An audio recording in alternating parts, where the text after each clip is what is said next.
Okay, so we begin the next tutorial. So please have a look at your question sheets.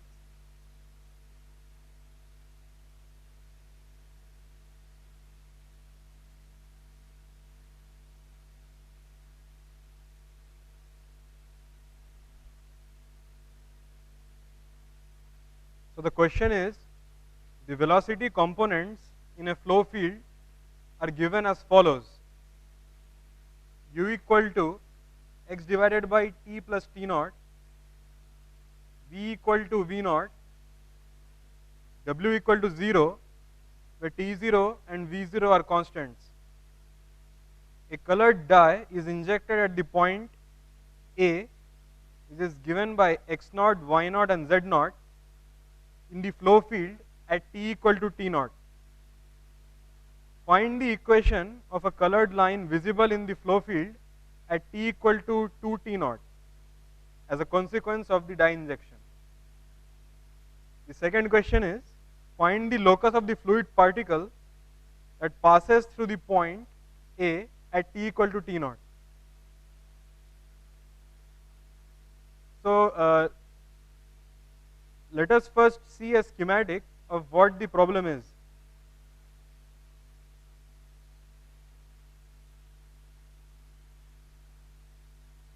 So at t equal to t naught,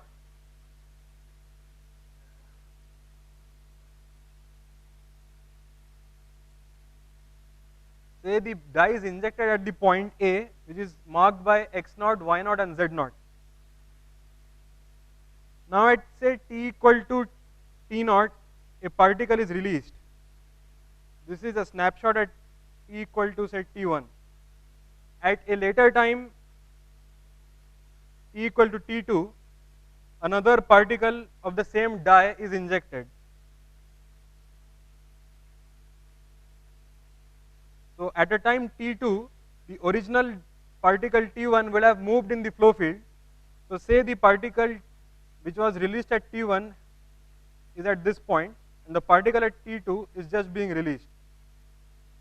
Another snapshot at t3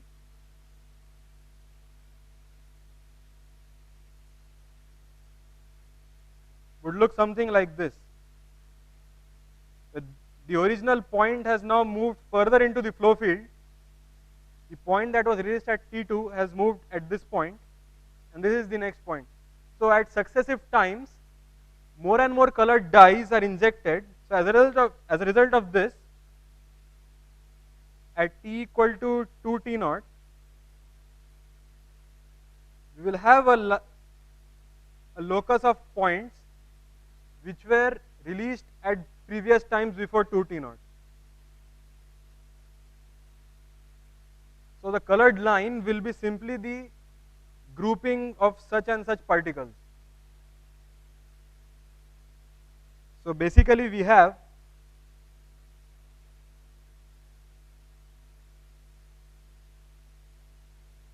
particles being injected into the flow field at a time ei. The initial time is given as t naught in the question. So particles are being injected from t naught to 2t, and we are required to find out what the locus looks like, because the locus will be the colored line that you will be able to see at time t equal to 2t naught. Now the flow field is given as u equal to x divided by e plus t naught, v equal to v naught and w equal to 0. Now the injections take place at ti, and they go up to t equal to t final equal to 2t naught. So the equation of motion of the small tracer particle, we can write dx dt equal to x by t plus t naught, dy dt equal to v naught, dz dt 0. Since dz dt is 0, the particles move in a 2D plane, The initial conditions for this at t equal to ti,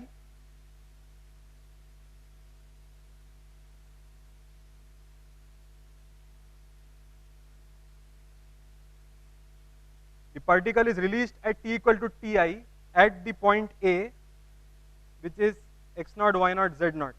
I am disregarding z naught for the moment because it's 2D. At t equal to 2t naught, various particles will have various positions, so we'll mark them as xy, simply as xy. So particles are being released at t equal to ti at the position A, which is x naught, y naught, and they end up at a final time 2t naught at the position xy. So in this problem, we are supposed to find out the locus of the particles at the final time. So what does that mean?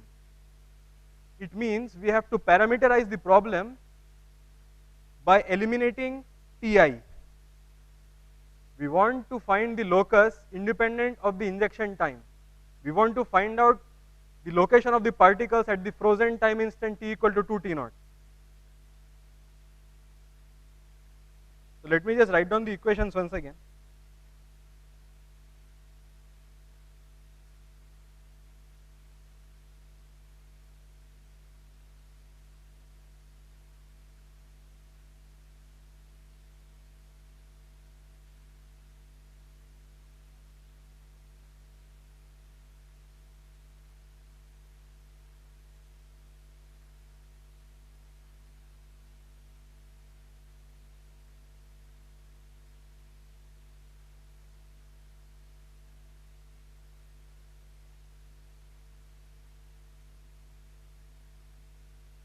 So we can integrate the equation for x in time. Let me not skip the steps here.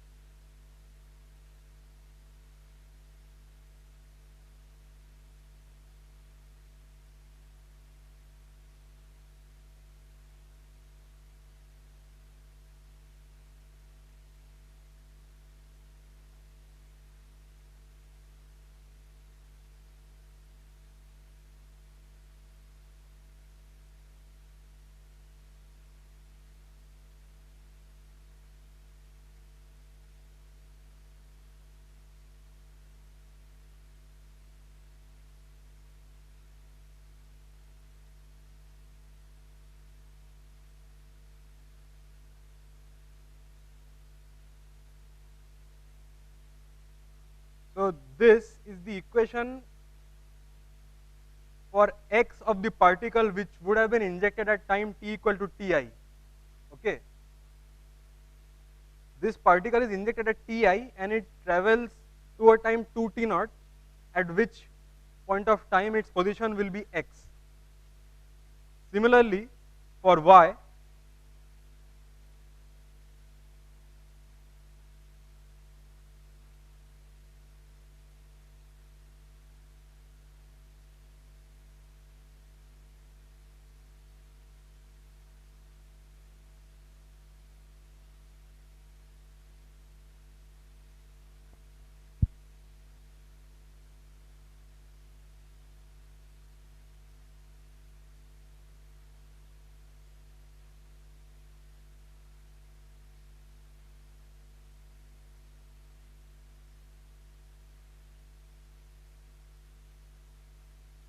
so if a particle is injected at a time ti, its y coordinate will be given by this expression and its x coordinate will be given by this expression.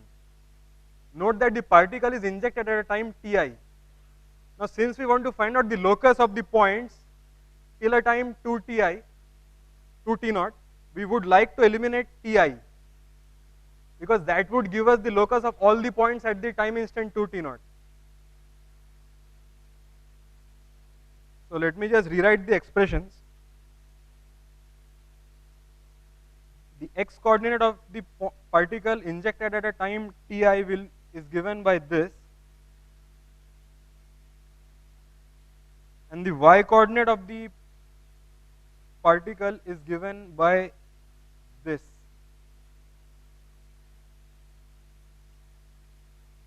Now our task is to eliminate Ti from these equations. So recasting 2 by in this manner,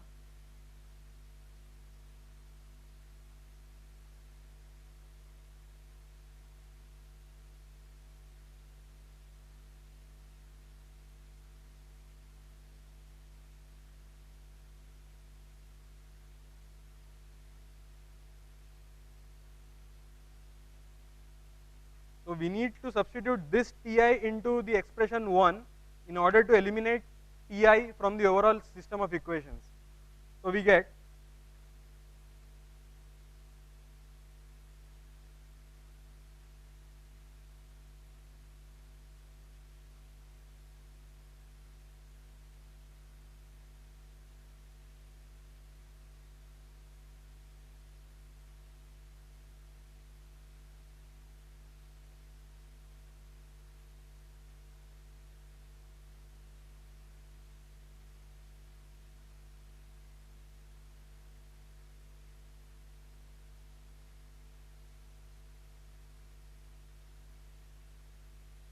this is the equation of the colored line at t equal to 2t0 that one would see. Any questions till this point of time?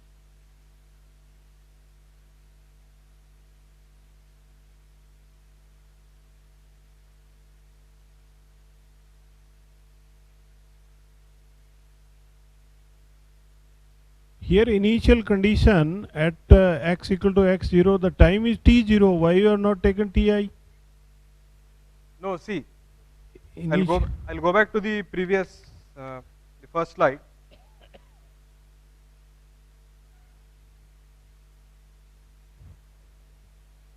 T0 is not the initial time here because you are injecting particles continuously till the point 2 T0 from t equal to T0 to t equal to 2 T0.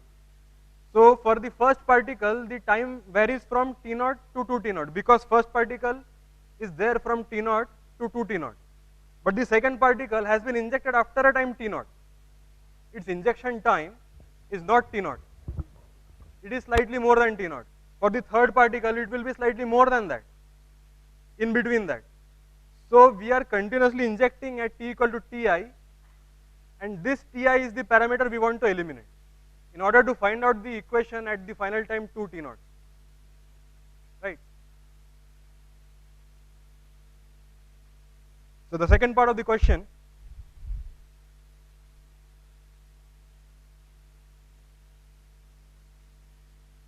find the locus of a fluid particle that passes through the point A at t equal to T0. Now, what does this mean? The particle, we were tracking many particles and we noted the final position of those particles at t equal to 2 T0, which is this colored line. In this case, we are just following a single particle, so we want the locus of that particle, basically the trajectory of that particle. So we would like to follow this single particle injected at t equal to T0 and see what its trajectory is. So once again, the equation of motion is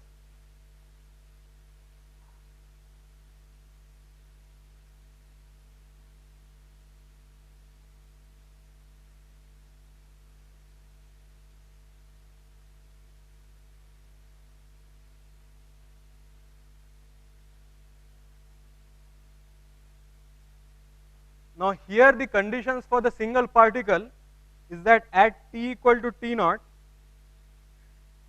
x equal to x0. Unlike the previous case where t equal to Ti was the injection time. Here t equal to T0, the particle is injected at A at x equal to x0. And at t equal to 2 T0, x equal to x, because we want to find out what the final trajectory is. Similarly for y, at t equal to T0, y equal to y naught, and at t equal to 2t naught, y equal to y. So we integrate this equation in the same manner.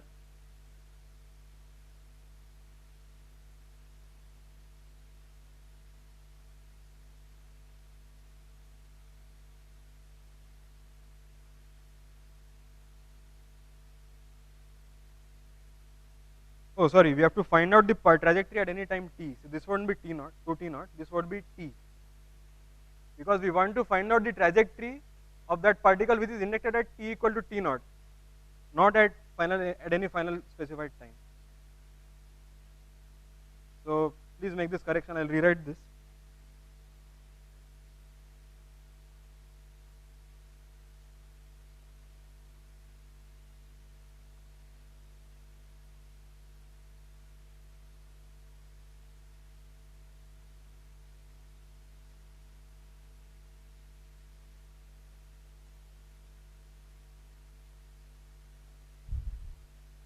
The particle is injected at t equal to t naught at point x naught y naught.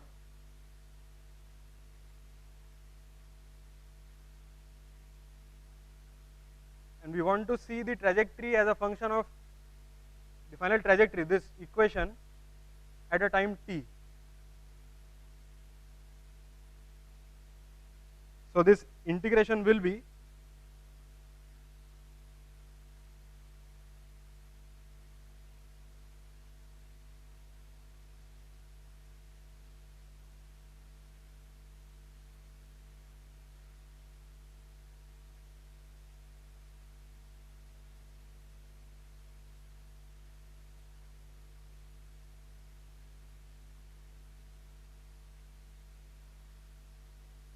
similarly for y.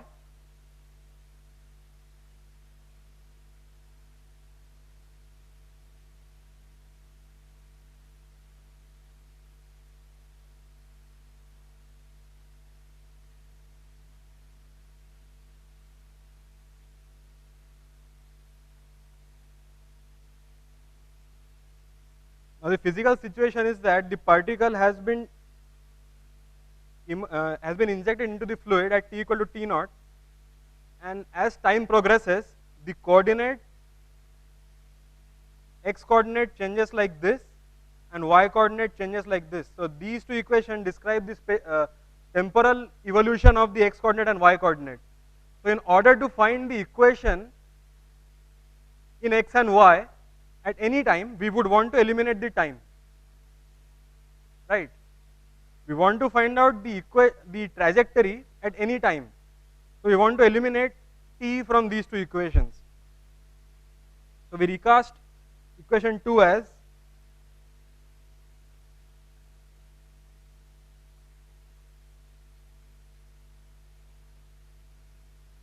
we can simply substitute equation 3, this is the expression for t, into 1.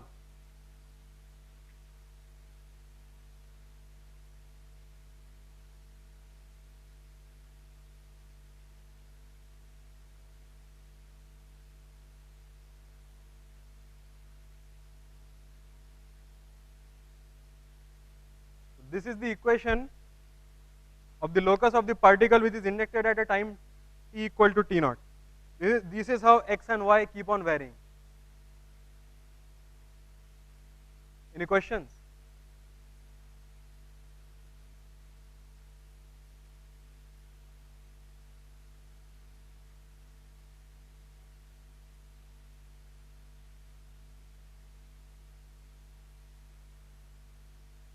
Okay, so we move on to the second question.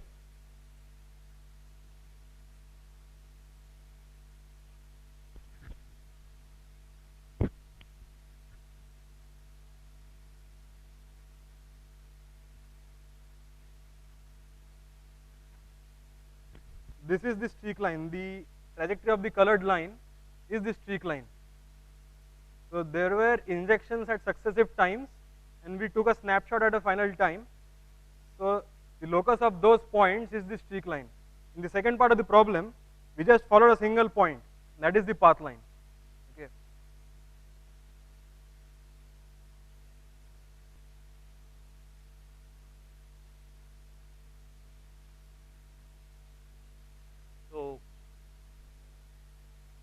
Coming to problem number 5.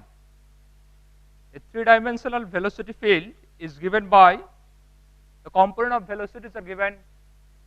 That's the x component of velocity, y component of velocity, and z component of velocity, where c, w naught, u naught, and v naught are constants. Our objective is to find, number one is the rotational velocity, components of rotational velocity, number two, vorticity, and the strain rates for the above velocity field. So first, if you remember the rotational velocity, components of rotational velocity.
Just if you write, this is first component, just if you write omega z, that's nothing, half del v del x minus del u del y.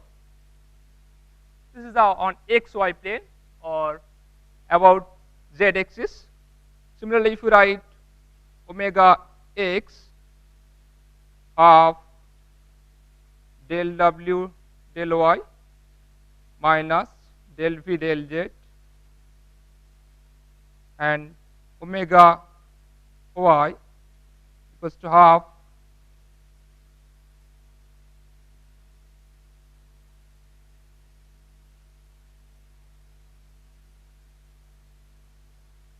now. If you substitute the values from the given velocity field, del v del x 0, so that half 0 minus, now del u del y 0. Now coming to about x axis of del w del y, this is 0, del v del z, this is 0, about y axis del u del z,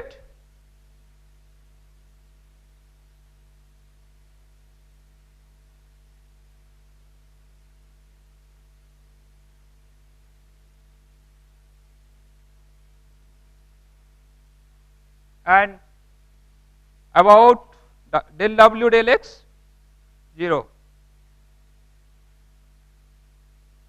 So what does it physically mean? That's the flow is irrotational. That means there is no rotational component of velocity. That's the divergence of velocity vector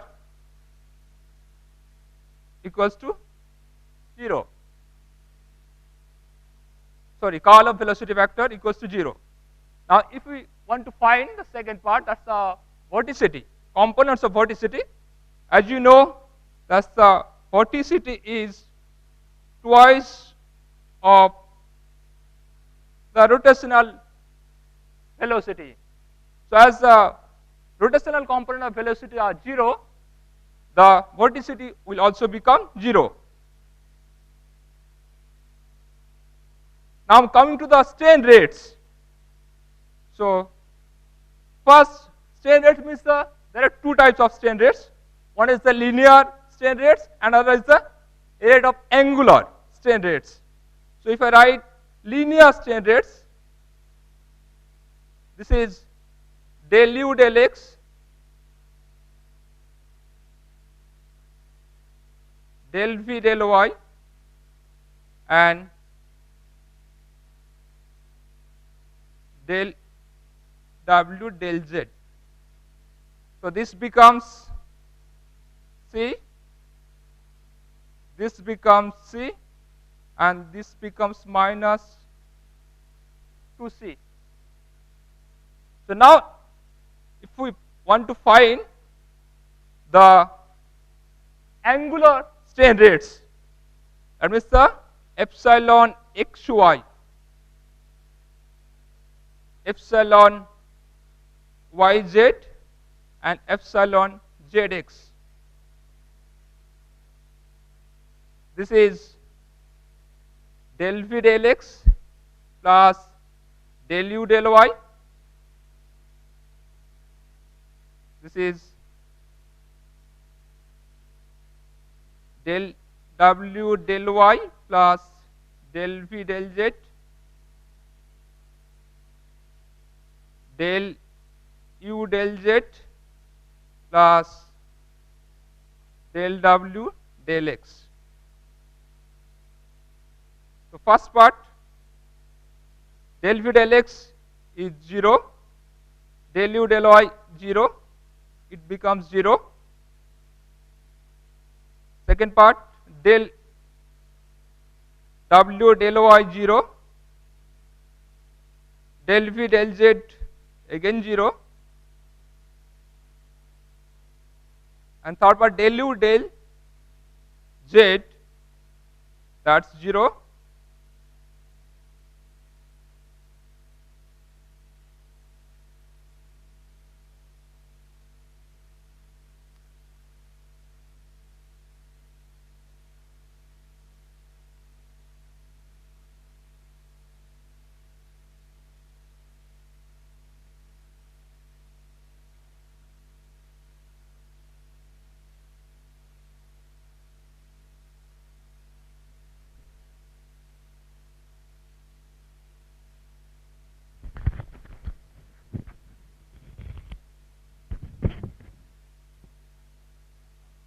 There is a sixth problem, I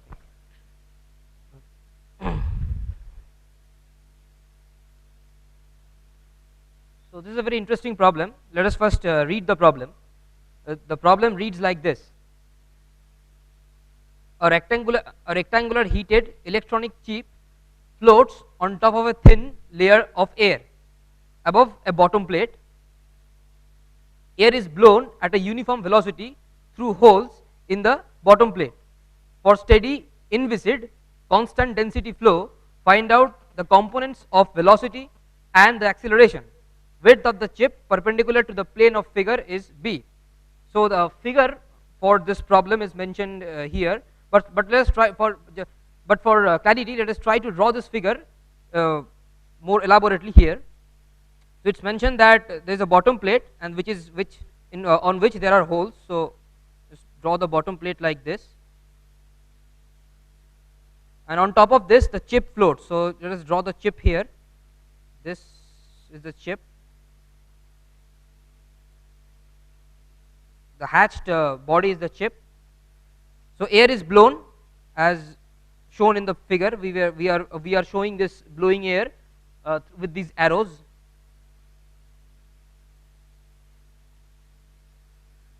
Now we have been asked to find the velocity components and the acceleration components for this problem. So now before we proceed any further, let us first fix the axis system. So we set our origin here. Let's use a different. We use our origin here at the middle of the bottom plate, and we name this as our y-axis. The vertical one is the y-axis, and the horizontal one is the x-axis.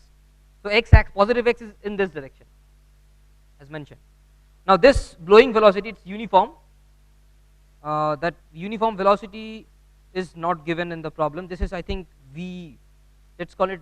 It's v naught. Okay. So this is v naught. This velocity is v naught, and this height is mentioned. That is, height is h. So the difference between this bottom plate and this chip is h. The height is h. This air column, and this length is also given for the chip. This length is L. So before we proceed further, let us try to understand how the air actually flows in this scenario. So it's pretty much clear that air enters from here. So let us consider the air that is entering here. So this air, so the air is entering, and it will directly hit the chip here. But these faces, this and this faces, are open. So we can consider this one as a channel. So for this channel, this face and this face, these two faces are open. So air can escape from here, right? So as we keep on blowing air from bottom, some air will keep on escaping from these two faces. That means there will be a net velocity here in this direction and here in this direction. So because we are blowing air, the air will keep on escaping to keep the volume constant, since this portion can only hold a specific amount of air. Now consider this particular air element that is being injected here. It will come, and since the air here is moving, so this air has to escape, right? This air cannot stay here. It has to escape, because we are continuously blowing air from the bottom plate. So it will come here, and then it will bend in this direction, and it will move away like this, and then it will finally escape. If we consider the air here, it will again come and it will get bent in this direction, and it will flow out like this. The air here will flow like this. Similarly, here also the same thing will happen, but in the opposite direction. So the air, if we consider the air element here, it will come and it will flow like this. This element here, it will come and flow like this. This element here, it will come and flow like this, right? So that means at any location, say for example this location, the air velocity will have two components. One, so the air velocity is clearly here is directed along this direction. So it clearly has two components. One is along the x direction, and the other one is along the y direction. So the x component we usually call u, as you all know, and the y component we will denote as v. That means at any location in this whole system, the air will have two velocities in general, u and v. Now apart from this, there is one more concept involved here. That is, we have to appreciate the fact that this whole system is completely symmetric. That means whatever happens here, the same thing will happen here, right? So whatever amount of air escapes from this face, the same amount of air will also escape from this face. So for example, if we consider a distance, say x naught in this direction, say from this face, say we are considering this face, this particular face. So here the velocity will be in this direction, net velocity. Of course, it will also have a v component. And if we consider the same distance in this direction, we expect the velocities at these two faces to be the same. They will only differ in the direction. Their magnitude will be the same because of symmetry. Because the problem is symmetric, the magnitude will be same, but the direction will be opposite. So this will be directed. This velocity, the u velocity here, will be directed along the positive x-axis. The u velocity here will be directed along the negative x-axis, but they will have same velocity. And of course, there will also be v present. So that means that the velocity of air at the center line must be 0. The u velocity rather of the air at the center line must be 0. because of symmetry. It has to be 0 because of symmetry. So with this background, we move on and we try to solve this problem. We try to determine the velocity u first. So what we do is, and I'll draw the figure again. So this is the top plate.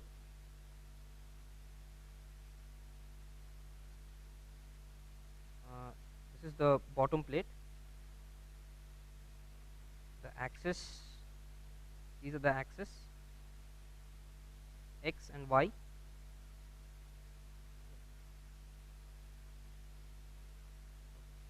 So now, and of course, there is air blowing from the bottom with constant velocity v0. So now what we do is we consider a control volume like this. So let us consider a control volume which we are denoting here by this dash. This control surface of this control volume is denoted by this dashed element. So we are considering this whole control volume. Let's say this length is, say, x, and this is also x, right? And this height is of course h. So this control volume spans the whole depth of this channel, but only spans a length of 2x in this along the x-axis. This is the x-axis as mentioned. So now we write the continuity equation for this this control volume. So this continuity equation reads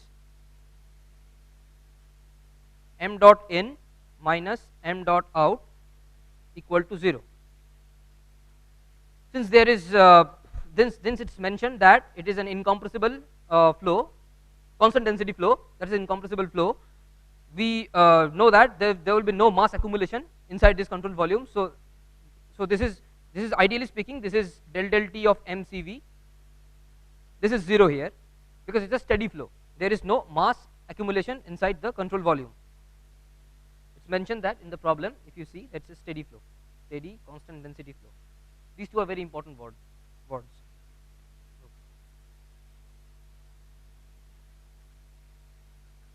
So what is m in?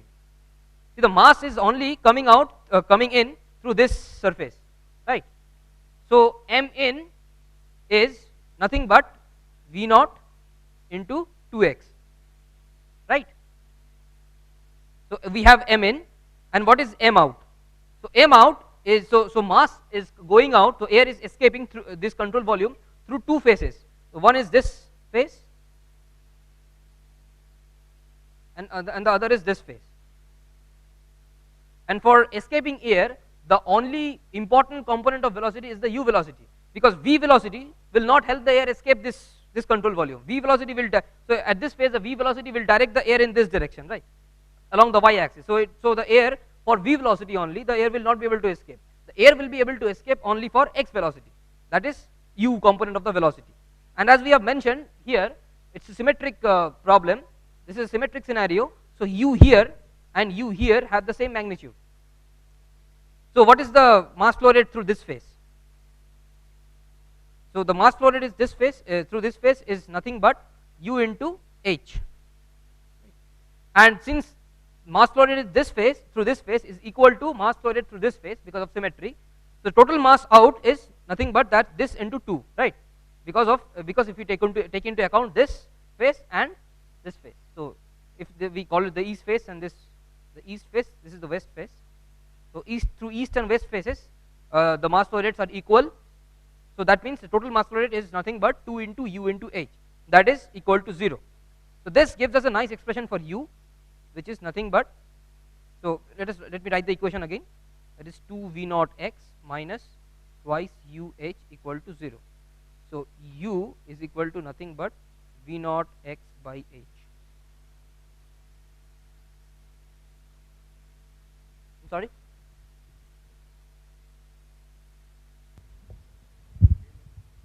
I think there is some width also given in the problem. So, Yeah, okay. Please, once more, I Yeah, couldn't hear you. width is given in this problem. So Width? Yeah, width. Oh, okay. What we do is we consider unit width. We are considering unit width. The depth we are considering. So we are considering this whole thing for unit width of the of this chip. Right? So this is typically, so yes, you are right. Actually, this should be into 1. You can also do it into B. So B will cancel. You can see. You can also do here. You can also write here B into this and this into B, but B will cancel from both the sides. So we can consider per unit width, per unit depth of this system. I'm sorry, I forgot to mention that. So this is the velocity of velocity in the x direction. So we have u velocity here, x velocity here. So at any, so that means at any location here, so at any position, if you fix any position x inside this channel, you have the u velocity here. Now we have to find the v velocity. As we have mentioned, as we can see from this figure, this at any location, the air must have v and both v and u velocities. So how to find the v velocity? For v velocity, we again note the fact that whatever may be the velocity field, the continuity equation must be satisfied. Yes, please. Yes. So how area could be taken as 2x? So this velocity is given as v naught uniformly throughout the bottom plate. So what we assume, so what is actually assumed here while solving the problem is that throughout the bottom plate, at any position throughout the bottom plate, this velocity is always v. So this, yeah, because what we assume here is that this air is being blown throughout the bottom plate, right? So at every location in the bottom plate, these holes are there.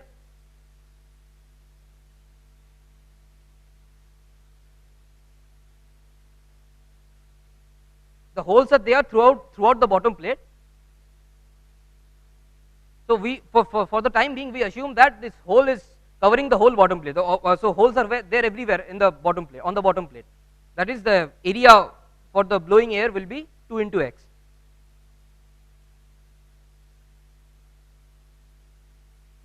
So this is the u velocity. So now we need to find the v velocity.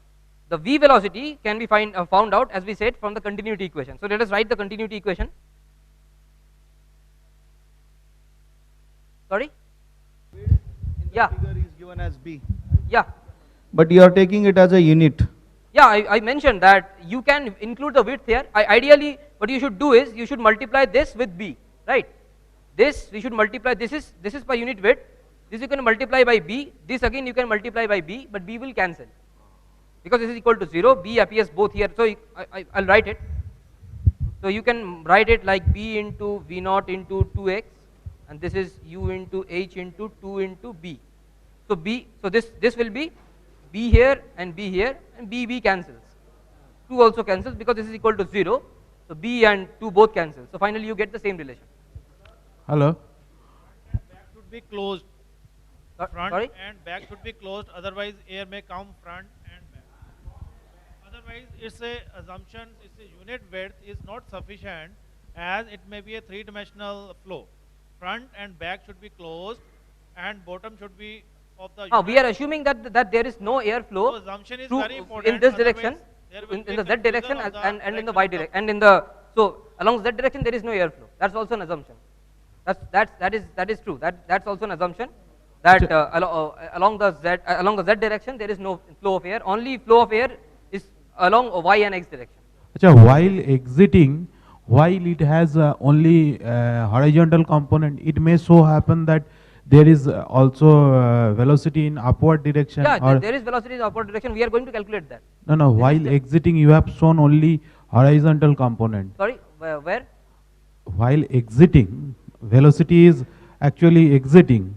Yes. You have shown only horizontal component. Why it is so? It may so happen that it has a angular velocity. That angular velocity means that it is at inclined. That is ux Yeah. and uy, two component. Yes, it will have two components. I have drawn it here. You can see that it is No. u and While v. exiting, So v as I mentioned. there I is mentioned- any hole is there while exiting.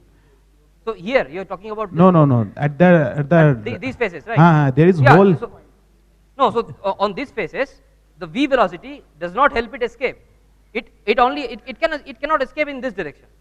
This No, direction no. is closed, so it can only escape in along the x direction. No, it may have a Yeah, it may have so component velocity like here- this also. Yes, the velocity here will be in this direction, but This velocity has two components. That I am telling that Yeah. lower one, especially the lower one, lower Yes, yes, it one will- that may have a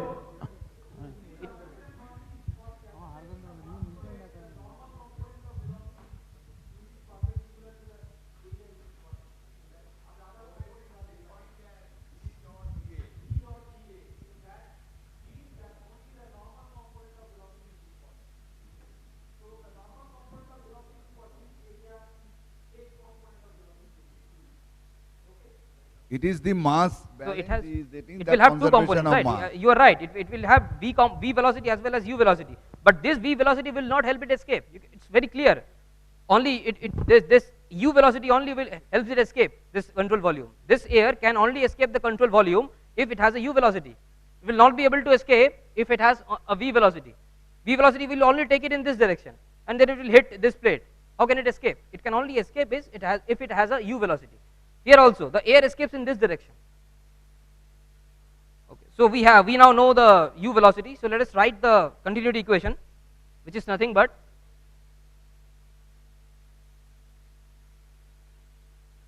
so 1 by rho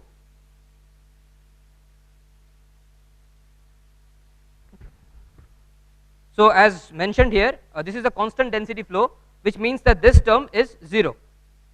So finally the continuity equation reads, it comes down to be divergence of velocity equal to 0. This, as we all know, we can write as del u del x plus del v del y equal to 0. So del v del y is equal to minus del u del x. Now we have the velocity, the expression for u velocity here.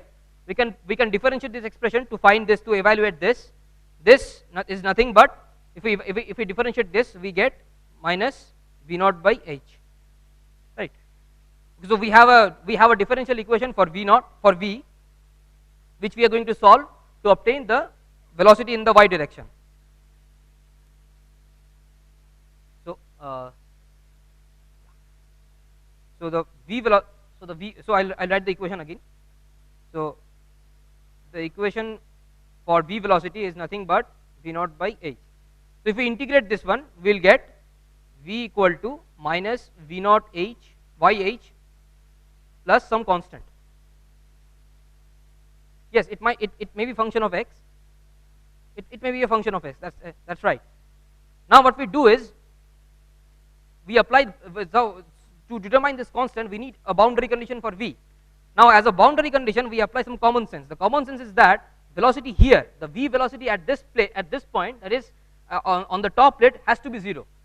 This velocity here, the v velocity here has to be 0. There might be u velocity in this direction. Ideally speaking, for with no slip boundary condition, there should not be u or v. But in this case, we are not going into viscous effects, so we'll only consider v velocity here.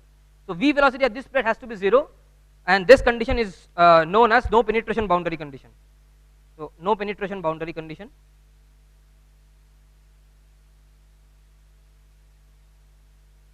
No penetration boundary condition, that is v equal to 0 at y equal to h for all x. For all x, that is 0 equal to minus v naught plus cx for all x. For any x, it has to be satisfied. That means cx is not a function of x, but rather it's a constant, and this constant is nothing but v naught. Otherwise, this no penetration boundary condition will not be satisfied. If c naught is not a constant, this no penetration boundary condition in this particular case will not be satisfied. So c naught has to be equal to v naught, as we have seen, to satisfy the boundary condition. Now if we put it here, we finally can write the expression for v, which is nothing but so v naught into 1 minus y by h. So that is the y component of the velocity, and the x component we have already calculated from here, which is u equal to v naught x by h. So we have evaluated the two components of velocity.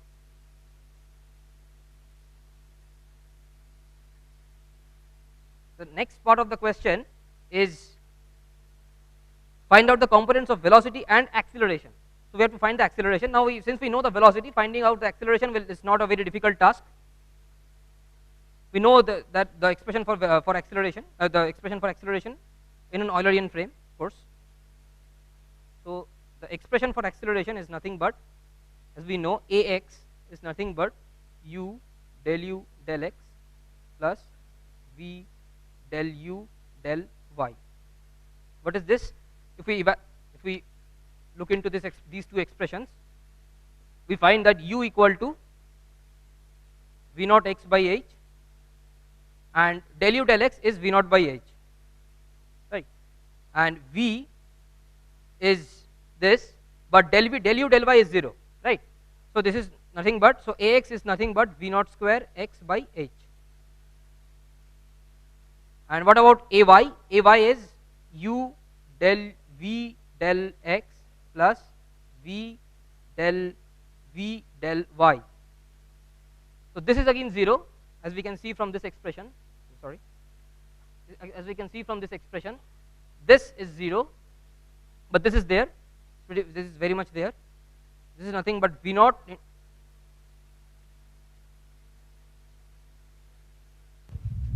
Oh yeah, sorry. It will be h square. Yeah, please correct that.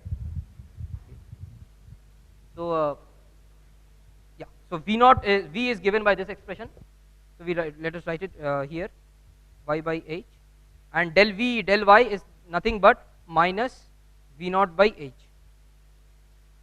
So this comes out to be minus v naught square by h into 1 minus y by h. So these are the two components of acceleration. This is ax, acceleration in the x direction, and this is ay, acceleration in the y direction.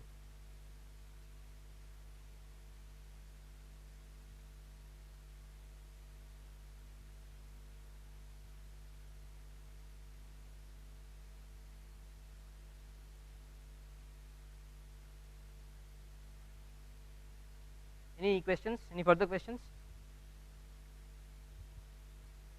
Regarding one query, I did not tell about the problem was being solved. That about the width, you must understand one thing. He was doing this problem per unit width. Even if he takes the width, B cancels each other. These are very trivial mathematical things. But you have to have the physical understanding. No, here B will be cancelled out. You show that width B, where is L plus B? No, B is the width. I am telling the width B will be cancelled out. This direction width. Now, for this direction B perpendicular to this plane that he has shown, that this will be cancelled out. B. And that width is H. But I am telling that width in this direction. Now, perpendicular to the paper, the B side comes. So L plus B is the perimeter into L plus B into 2 is the perimeter. Where is? No perimeter. I am telling that the flow rate from that section is U into area. For example, U. Area is the height. You show that height is H into the width below, B. see, when the air is coming from below, the cross-sectional area is fine. And from the below, it is twice X into B, the cross-sectional area. Perimeter will not come. It is simply the cross-section. U is for the perimeter. Huh? U is for the perimeter. U is to the sides plus to the front and back.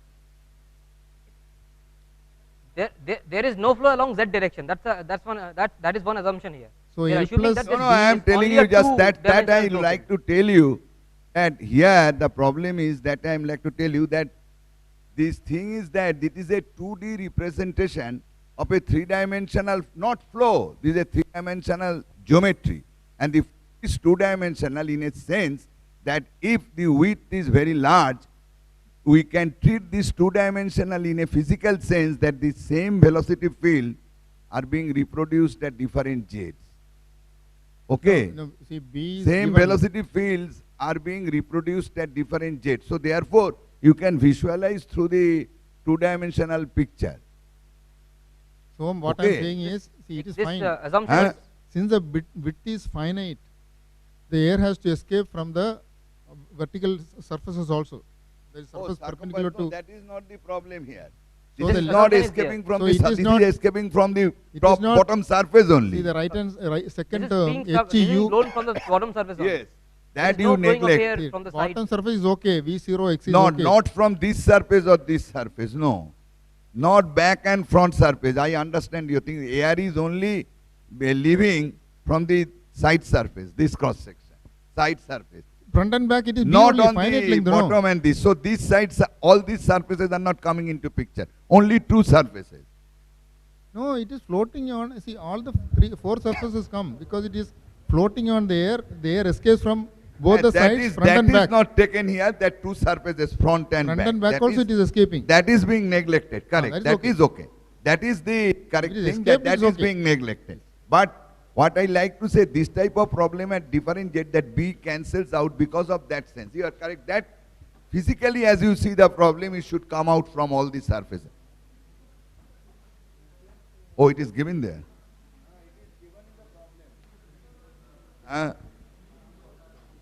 If B is much larger than H, come then out from we can all the roughly surfaces. assume that there will Yeah. be no flow along the z direction. This is one assumption, as I mentioned earlier. It is given. No, it is not given. Sir, excuse me, sir. Sir, excuse me, sir. Sir, sir, in that problem, in that continuity equation, I think there will be the change if we include the width as well. Sorry? If we in the continuity equation, This equation? yeah, M in is through the through these holes that are downwards, and then M out will be through the perimeter, I think. So if we change the if we change the continuity equation accordingly. It is only through these two surfaces, not through the perimeter. That way you define the problem. It is not through the perimeter, only through the two surfaces. Think in that way, that not through the perimeter, two surfaces. Okay? Then we act like that. Per unit to it, or you write B is the same. It is a two-dimensional problem. We visualize the same at all jet. Yes, perimeters are not taken into consideration. Excuse me, sir.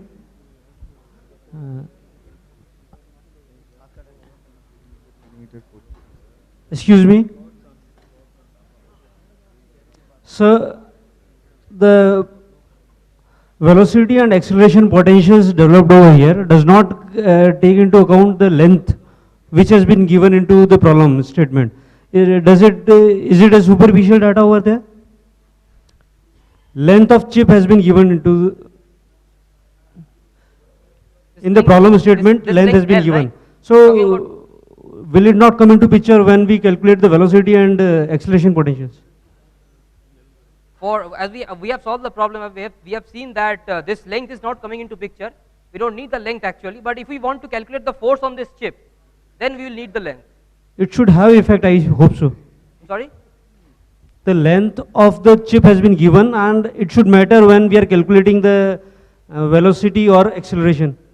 It matters when if you want to calculate the velocity at this phase, it matters.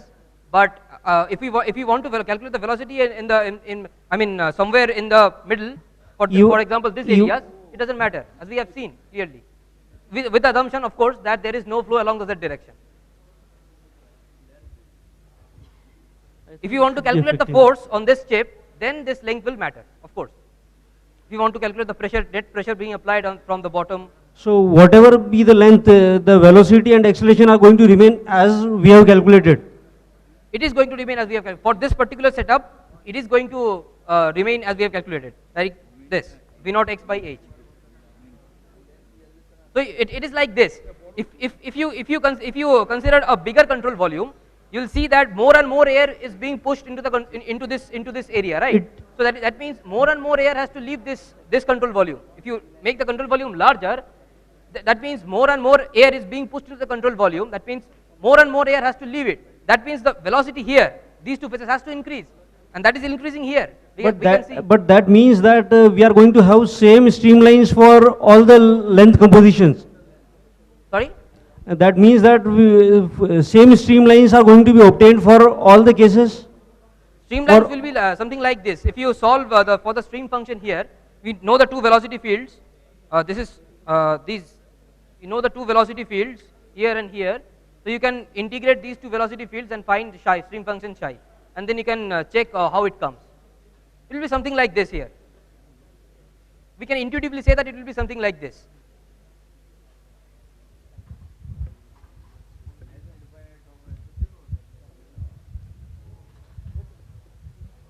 So the remaining 3 problems we leave on you as an exercise, and please come tomorrow with the solutions of the remaining 3 problems. Okay, and the remaining 3 problems are very straightforward. They require application of the formula which we derived in the morning lectures. So please do that by yourself, and in case you find there is any difficulty, we will discuss about that tomorrow. So we conclude here today. Thank you.